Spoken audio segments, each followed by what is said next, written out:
You draw me a picture. If your career was a graph, okay, so I'm going to say here is 18 years old and you're 46 now.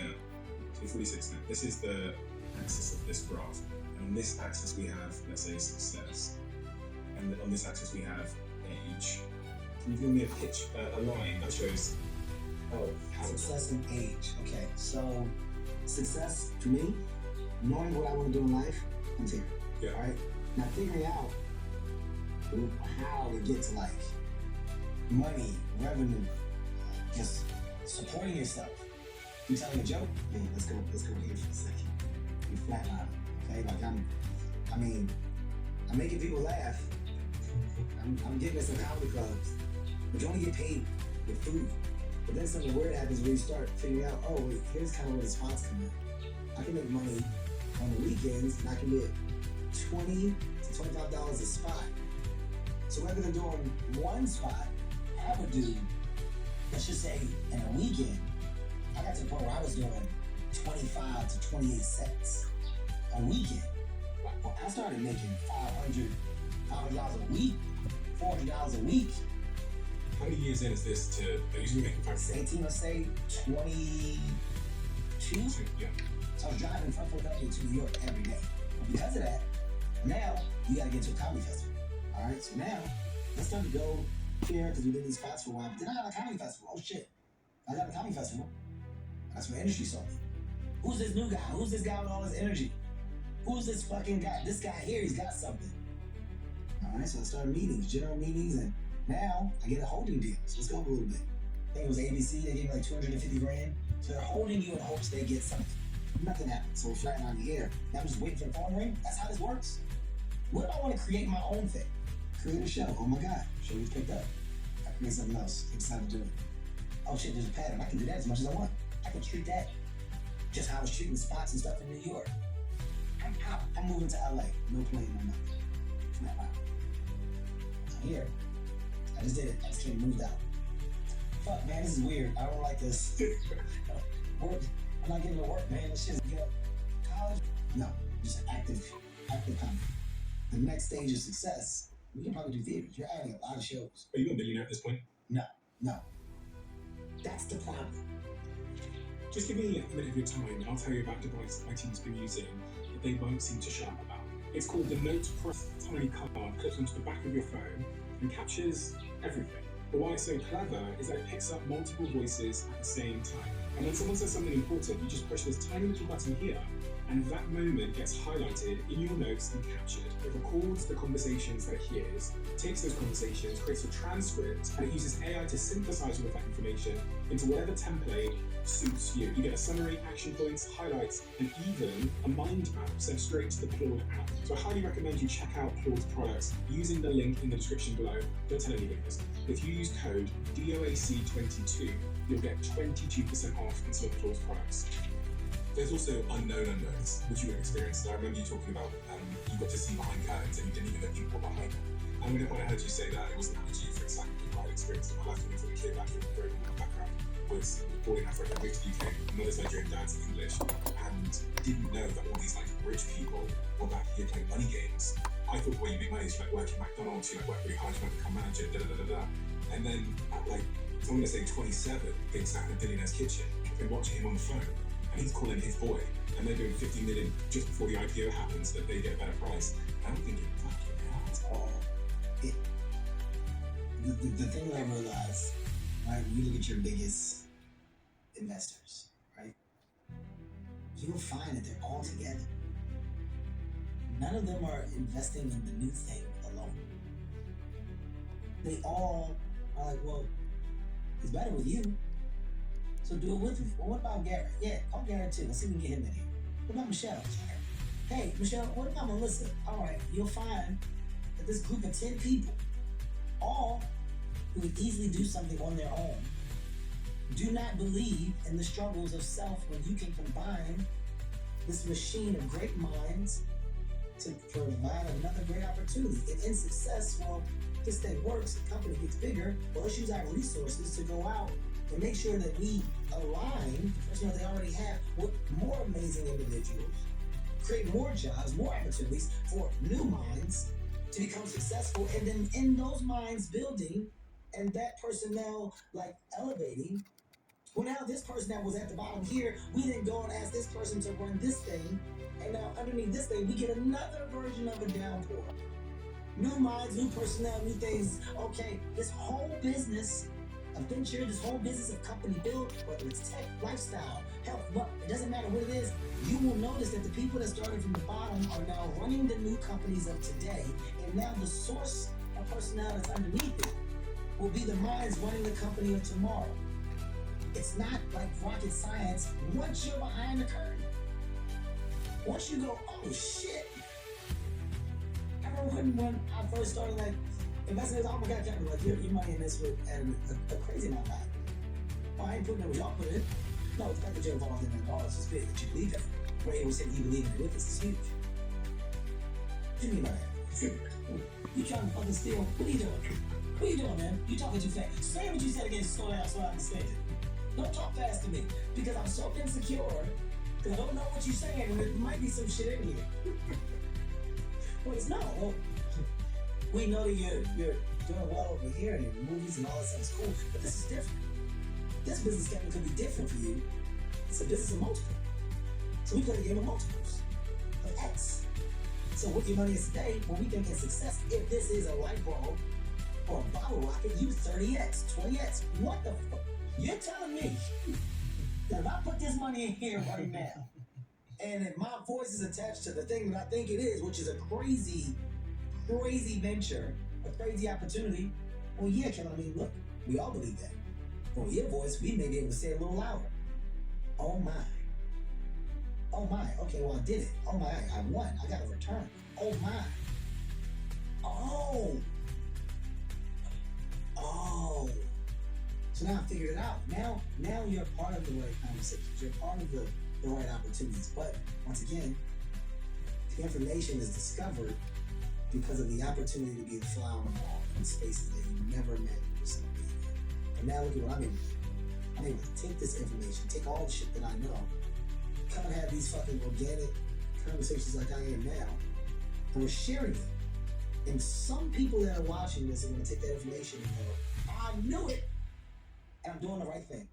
And it's a matter of time before I get around them. And when I do, oh my God, the things that I have, the stuff that I have on the table, the things that I have created, the opportunities, I'm going to be the next person to bring the thing that everybody else is involved in. Yeah. I'm going to be the next person to be the energy source to tomorrow's future within. Like, people just need to hear how fast it happens, quick it happens, and when it does, what you're supposed to be ready for. You're able to invest in lots of great companies like Function Health, that's valued at 2.5 billion now, 11 Labs, everybody knows.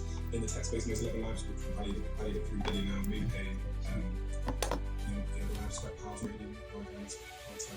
tons of stuff that you would never expect me to be.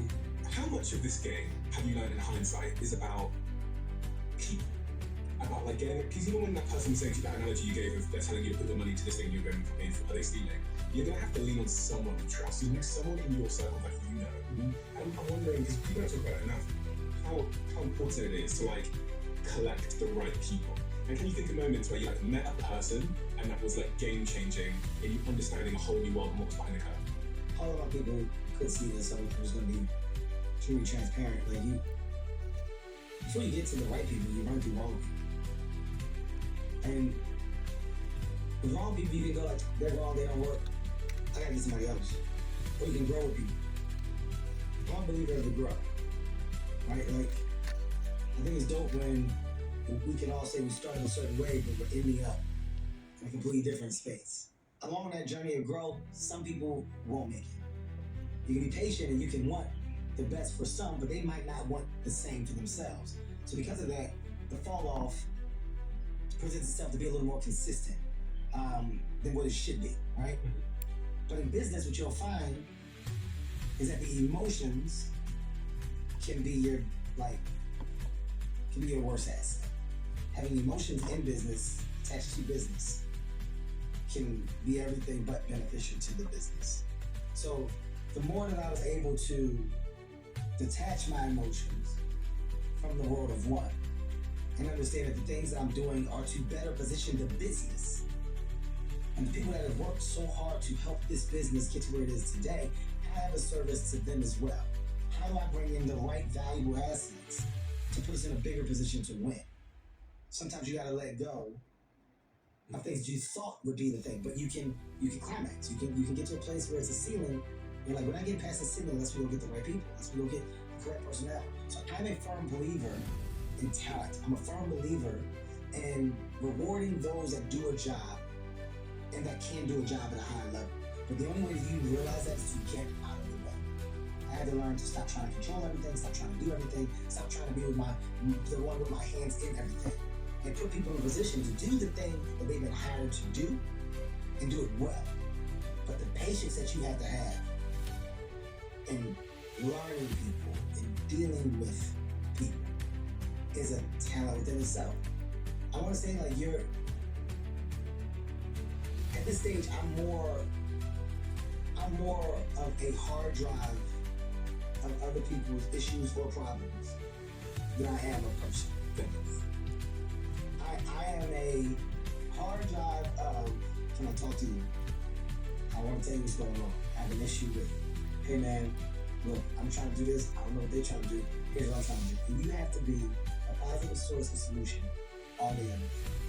Because if you're talking to do anything but solve, then you shouldn't be in the chair of control. So I am solution driven every single day because I am faced with a new problem attached to the ecosystem and the community that I've built up with, of how to navigate or how to better navigate in the world, because everybody's trying to do something to prove that they're worthy of the seat or seats that they have or that they want.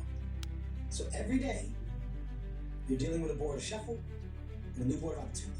And drama. And every day, you're telling people, not now, in time, slow up, I hear you, we'll deal with it, let's all talk together.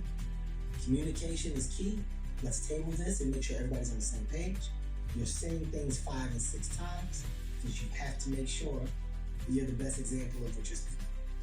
So every day, the thing that you never thought would come into play is communication and like the ability to fucking give great dialogue in the hopes of getting a return of effort and work. So now you're going back to ground zero with your mom and with your friends in the early days of life.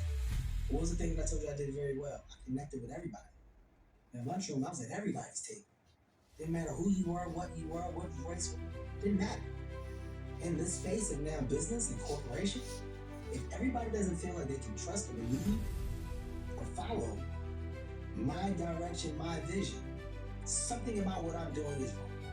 How does one build an empire that relies on people when they naturally don't come from a place of high information, so they might have trust issues? Like you were referring to these kind of trust issues, like, wait a minute, you try to save my money. How do you've got this big empire of lots of different verticals within Heartbeat and your companies and your personal IP. You're going to have to be trusting a lot of other people with your wealth, with your business, and with your children's inheritance. And I hear so many of these stories of, I trusted a guy and I lost everything. Especially we get fucked over more than we don't. Because it says here that you're a lawyer and now you have my best interests. Alright, it says that you're my manager and you have my best interests. I'm good and I can do, and I'm strong enough to connect at a very high level. My star is bright, which allows me to go and get into these spaces. If I wait for this thing, I'm not trying to get into these spaces. What if I can't? Is there always a fear because of where you came from? Like Absolutely. Like you can't be unrealistic. You're going to last forever. Nothing. I don't know who you are. It's not true.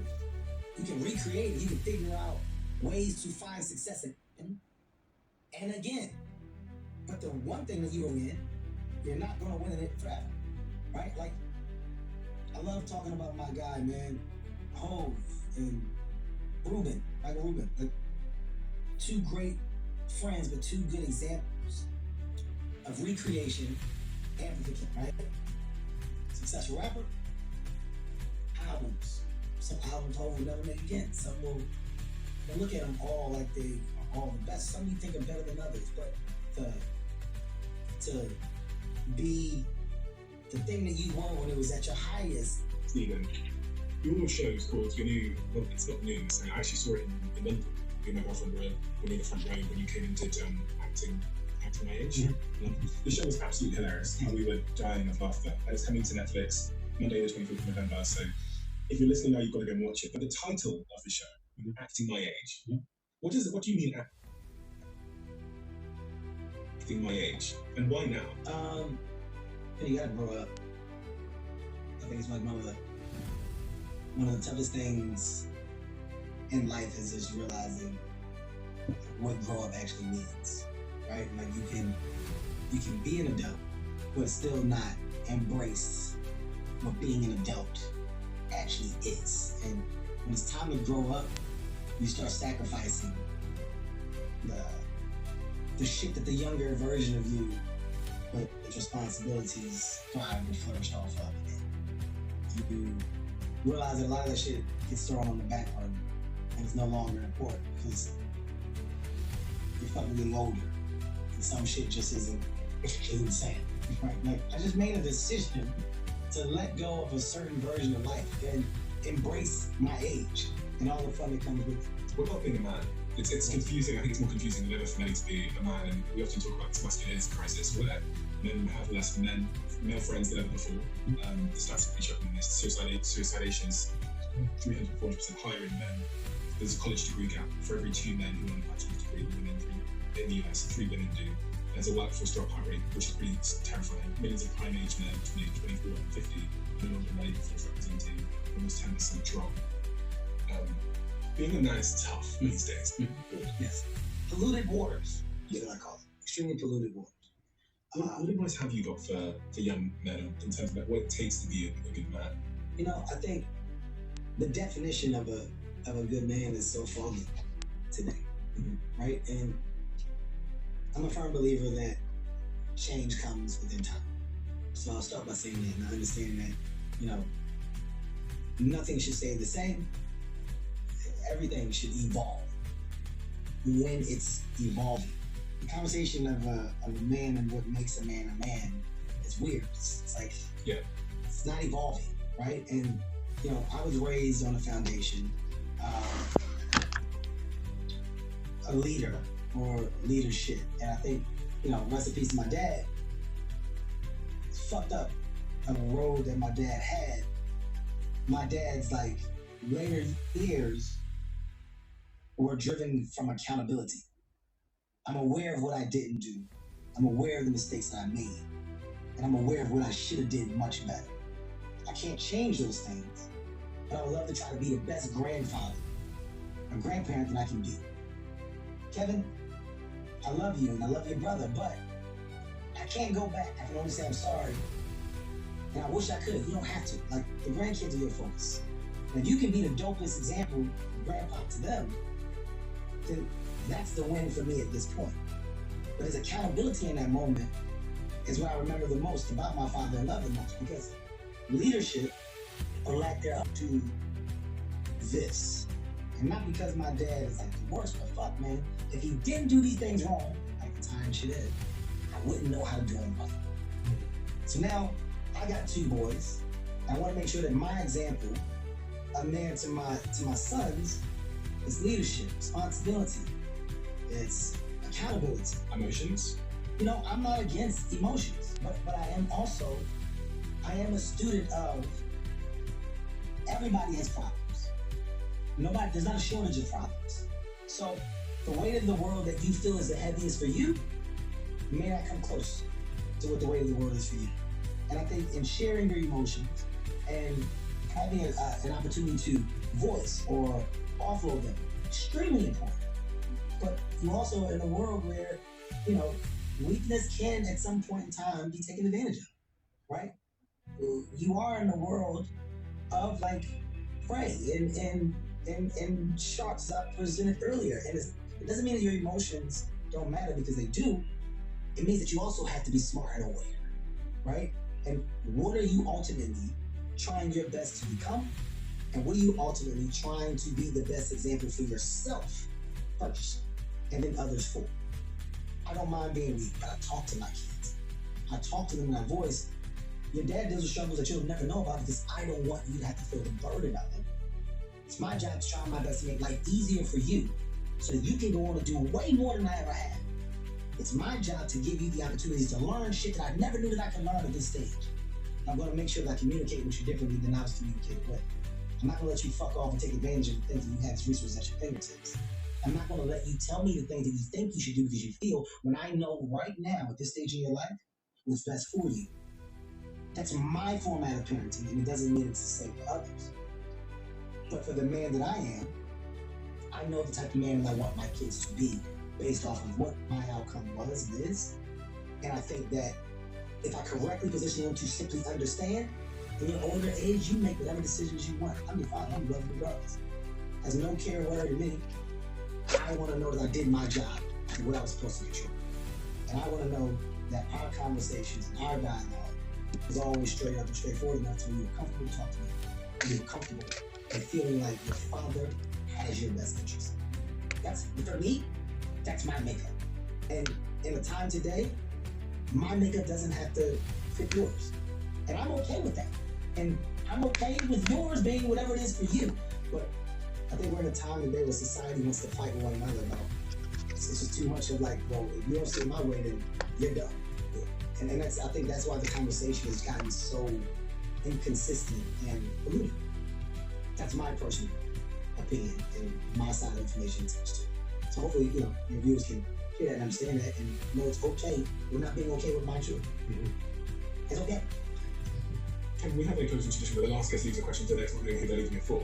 The question left for you is, what is the advice you got as an adult that had the most significant impact on your life? I'm going to go the best piece of advice came from Chris Rock, where Chris Rock told me early in my comedy career, he says, his exact word is, you don't just want to make niggas laugh. The world is so much bigger than your block or your neighborhood. He said, get out the country. Get out the country and figure out a way to make the world laugh. The comedy would be so much better. At that point, I was very specific in my material. It's in the area, we got these. The drugstore is crazy. You ever got the drugstore in your block? Everybody doesn't relate. Can't relate. How do you bottle it? How do you open it up so that you're never changing the material or who you are? Everywhere you go in the world, people can laugh and you never have to adjust. Get out the country. Get bigger in the way you're thinking about your craft. I mean, you've done that across the board and across industries now. You've been willing to be the person, the outsider in lots of groups. That seems to be really central to your success. And what Chris Rock said to you there was, get out into the unfamiliar. Go put yourself in an unfamiliar place. When I look at your career and the empire that you've been able to build across business and investing, it's exactly that. It's you are willing to be in unfamiliar territories for some reason. Yeah. You know what you just made me think about too? I'm backtracking to the one thing is kind of crazy just when you were talking about the conversation of men. It's a weird thing that's happening where you have men that are opening up more. They're talking more about the struggles of it. But then those things are being used against them in the conversation of it. When you get to talking about the things that you're dealing with and the emotions and stuff like that. Mental health and the weight. It seems that in this time today, more men are being forward and wanting to express and talk, but the fear of being judged after. Do you have that fear? No, I don't know shit. I don't care too much with that. Have you struggled with your mental health? No, I think I told you my shit is more stress. It's not a struggle. It's Is that anxiety or is it? No, it's just I know I do too much. Yeah. I know for a fact. And what's the symptom of that? How do you feel? You have to shut down. So what I'm getting better at is in a day, this time I'm off the phone. I got it. I know I told them I would do calls. Just tell them I'll start that tomorrow or the day after. There's a time where I get to a point in the day where I'm okay, that's it. You're done. That's my day. I'm done. I don't want to talk about anything else. I don't want to hear. So you're pushing yourself right to the edge over and over and over and over again. I get to a point in the day in that timeline when I'm shutting off has gotten earlier and earlier. Whereas before it was, wee hours of the night, I'm still on the phone figuring it out. And all day you just been racing. So I think the older that I've gotten, I've realized more and more that's not healthy. The healthy side comes with silence for a second. You need some silence. And ride in the car by yourself no music. It sounds a bit like a disease. No, you need silence. Do you know what I mean by it sounds a bit like a disease? Because this is something that's taking you to a point where it's like, it's kind of hurting you a little bit. And I can relate, so it's not like I'm like passing the computer to describe my entire life. You're not going to be as present with your loved ones. You're not going to be as present in your relationship when you're married. You've got 4 kids. How are you ever going to be like truly present when your brain's there? Yes.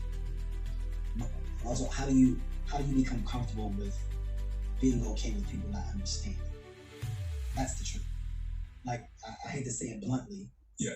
I used to have such a high level of give a fuck attached to how you felt about my decisions that were best for me. Oh God, I don't say it because you know I'm feeling not doing it. It's crazy. I'm just doing it.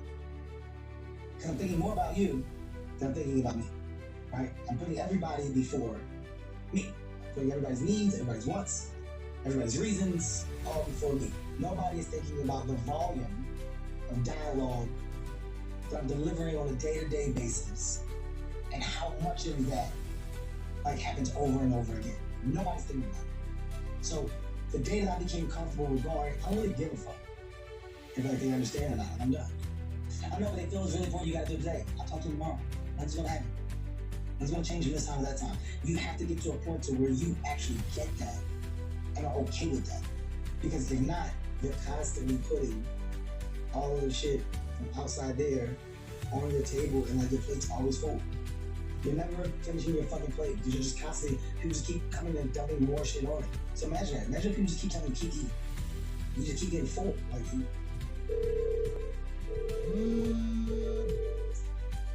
it's no different from your mind.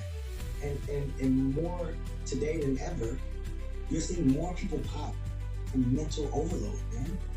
Like people are crazy. I hate to. What do traders who don't use AI and dinosaurs have in common? They are both a bit behind the times, and they both wouldn't. Motherfuckers are just popping. Like, it's too much, and they fucking, when they snap, they snap. And then that's not what I'm saying. I'm fucking, I'm serious shit. It's like, goddamn, man. You crazy? No, you're not. Motherfuckers just popped. But you got the money to go chill in Bali. I'm going, But you don't. I have the money to not go chill in Bali. I have the money to say, I'm not talking. That's the difference. It's not about the vacation. It's not about the trip. It's not about, I'm not talking anymore today. So the people and the resources I put around me to help me do your job. What happens next for you? We sit here in 10 years' time, it all went well. What happened?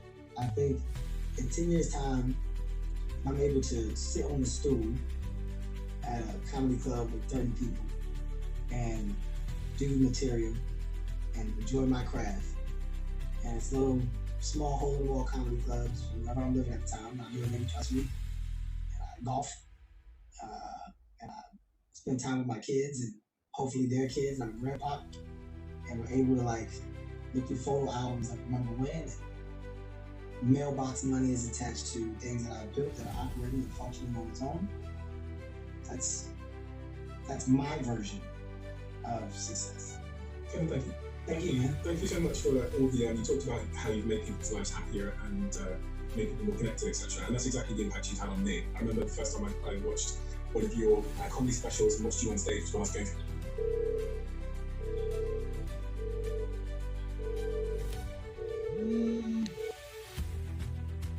Figure out my career and my future. Things are hard, and I think like pirating your comedy specials was that little moment of escapism, was that little moment of during my day. And so you're that for so many millions of people that you're never getting. You brought so much joy to families, you brought families together, you brought me and my girlfriend out to come and see you on I also seen you in New York City when you did it was Madison Square Garden here as well, on that square stage. You're a source of joy and connectivity. And if the world ever needed that energy right now, it needs it now more than ever. I humbly appreciate you and thank you.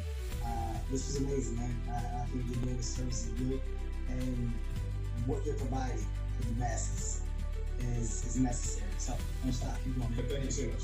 Thank you so much. Appreciate it. Make sure you keep what I'm about to say to yourself. I'm inviting 10,000 of you to come even deeper into the Diary of a CEO. Welcome to my inner circle. This is a brand new private community that I'm launching as well. We have so many incredible things that happen that you are never shown. We have the briefs that are on my iPad when I'm recording the conversation. We have clips we've never released. We have behind the scenes conversations with the guests, and also the episodes that we've never ever released, and so much more. In the circle, you'll have direct access to me. You can tell us what you want this show to be, who you want us to interview, and the types of conversations you would love us to have. But remember, for now, we're only inviting the first 10,000 people that join before it closes. So if you want to join our private closed community, head to the link in the description below or go to doaccircle.com. I will speak to you there.